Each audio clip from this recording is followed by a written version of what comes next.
Welcome back, everybody, to our playthrough of The Legend of Zelda: Majora's Mask. Hope everybody had a great holiday season. I know I did. Shouldn't say did, I know I still currently am, because I'm still home, which has been nice. And of course, I got my GameCube controller back, and I still can't operate it as well as if I was just using a classic controller connected to the Wii. So let's get started. In today's segment, we have a lot of things to do before the world ends. As you saw, if you remember last time, we got down to the dawn, or night of the final day, which is where we are right now. And we had just finished beating up the twin mold of Stone Tower Temple, and we're going right back in. In this segment, we'll cover I shouldn't say three, more like four parts. One, I briefly glanced over earlier in the playthrough. The one that we're going to... that one is the heart piece that's in the...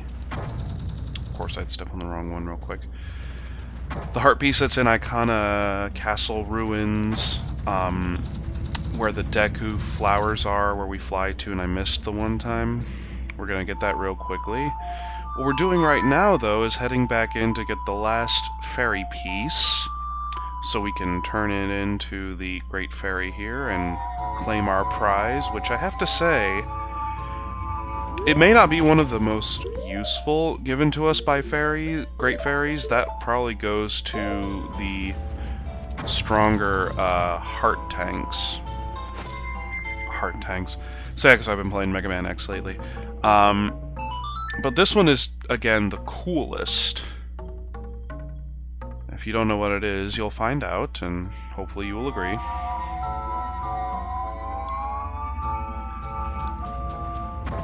And then after the Great Fairy, what we're going to do is head to the graveyard for our third evening task, and we'll finally be done with that. That one's a fun one. Fun, of course, is in quotation marks. And then the last thing we have to do, you see we're close to 500 rupees. We have to buy something for 500 rupees. Don't know what it is? You'll find out, eventually. I must say, it is good to be back to these regular segments. Before, you know, doing the whole thing with fast forwarding and shit, it was just not really fun to do. Alright, so our last fairy is one that I should have been able to get before, but I'm stupid and I forgot about getting it. Basically, we go to the room after we got the light arrows. Might have to... yeah, there it is on the map, the treasure chest. It's basically... we can get there really quickly, and I think the light block is gone still? Yeah. If we'd reset and gone and done it all over again, which would have been a nightmare, we'd have to redo it, but thankfully we don't. We're just gonna do our quick flying thing. Making good time. It's, of course, good to have the slowed down time for the last bit where you have to do a few things. I was always amazed by, you know, the amount of... oh, man. Alright, can't let that happen again. Like I was saying, I've always been amazed by the number of side quests in this game. In particular, the number of side quests that are still possible after when you're really close to the end of the 3-day period. Yeah, that ought to be enough to get us over there. Don't run into... okay. If we'd hit that bomb chew, I'd have been really pissed, because I think it keeps respawning even if you kill it at one point or whatever. But yeah, for the night of the final day, there are still lots of things you can do. And of course, different Easter eggs to find, which I might be showing? I don't know. Okay, so I think it's up here. Oh, wait, no. Is it over this way? Or, no, okay. Yeah, it's down here. This, of course, is accomplished by hitting the crystal that's in this room. It's something that can be done the first time through the temple, and I just forgotten about it, because I've heard that, you know, when you play through a game so many times, if you eventually start playing the same way, you're always going to play that way. Like, it just comes out of muscle habit. So, I guess I've been playing this way for a long time.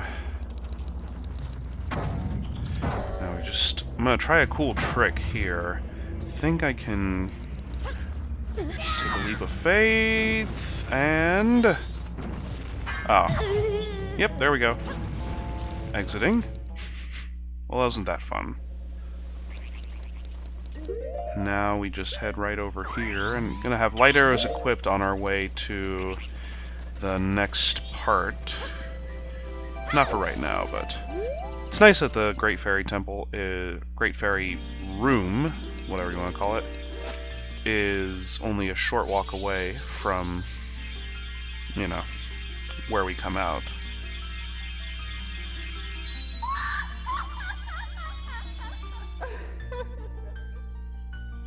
And this one is the yellow, I guess, or gold would be cooler. And yeah, we get the Great Fairy Sword! Most powerful of all blades. Yes, it is even more powerful than our friend, the... I forget what this sword we have, the most advanced one, is called, but whatever. Yeah, Great Fairy Sword. The only drawback to it is that it's a C-equipped item. That's a drawback in that, you know, if you need to use arrows, you can't use them if you're also trying to use the Great Fairy Sword. A bonus of this is that when you get hit by a blue bauble, you actually don't have to worry about not being able to use your B-equipped sword, because you can use the Great Fairy Sword instead. Speak of the devils. Just gonna kill a few of these guys for our last bit of rupees. Okay, good. Now on to the graveyard. And have the captain's hat ready, of course, to speak with our minions, who will go grave digging for us. I heard Epona off in the distance. Yep, there she is. I knew that would happen. Too lazy to want to demonstrate the Great Fairy Sword. I will use it. It's a shame that we get it at the very end of the game, kind of. Because it's not like we can use it on temple bosses anymore. There are some things we'll use it for, though. Certainly. Alright, so the final one is one of the more interesting ones, not just because you're on a much stricter time limit, but also because it takes more time. Yeah, kind of a puzzle-looking thing, isn't it? Well, here we have our doppelganger of Dampe, or Dampy, however you want to call him. Legendary treasure. Light the way. So this is sort of a babysitting thing. We have to guide him with the light of Tattle. And basically this is accomplished by just keep Z-targeting him. And you bring him to any one of these spots where sand is, and he'll start digging. It's not as easy as it would seem, though. Blue light, or blue fire is what we have to look for. And of course, there are wall masters. I think a stone mask will help that, though. I think? Did I see his shadow? I guess I didn't. Okay, so this is not as easy as it seems, though, just finding 3 random flames. You know, apart from having an annoying wall master. We have to do this. There are elevated sand patches that lifts him up to, and you have to hurry or else he'll get lost and just fall off the top where he gets dropped off. To just hurry to where it will leave him. Usually the blue fires are in this, there's one here and there's one on the other side of the room as well. Usually at least one of them, if not both of them, are up here. So don't bother about looking at all the ones on the bottom floor, because it's usually just nothing. But knowing my luck, I'll get to this one and the blue fire's not here. Fully expecting that to happen. And... oh, would you look at that. So we got one more to go, and don't worry, he'll just fall off, and that's the easiest way to get him down. Come on, Link. Just jump. There we go. Good thing you keep walking immediately once you fall off a high pier there, Dampe. Just like a cat, always land on your feet, I guess. Do not get on that one? Okay. And just because I'm willing to bet that the last one is at the top also, go ahead and lead him onto this one. This one's got a ladder, I think? Yeah, right here. Have arrows out, because we will need them.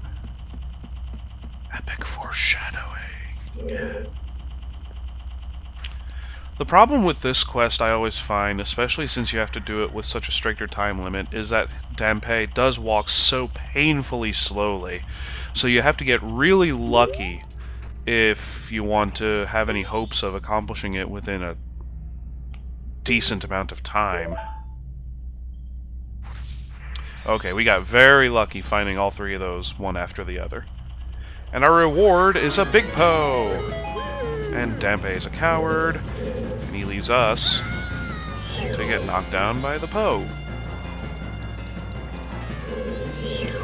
Stupid-ass Poe. I think actually the light arrows can help here.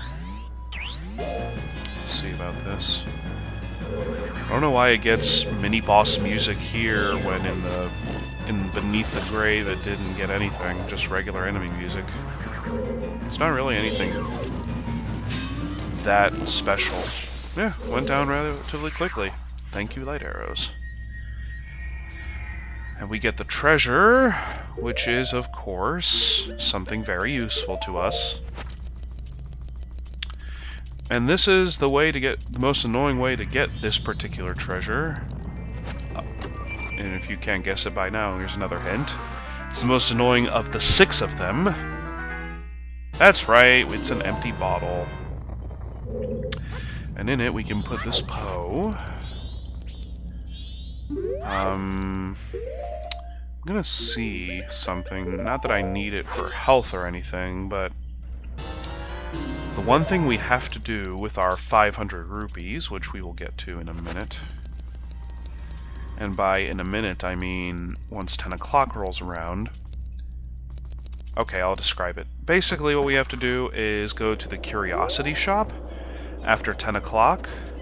On the final night, if you remember earlier in this 3-day cycle, we did save the bomb lady. And you cannot do that if you're doing another side quest, but for this particular one, we do need to do it. And for the ever low price of $500, we can buy a mask.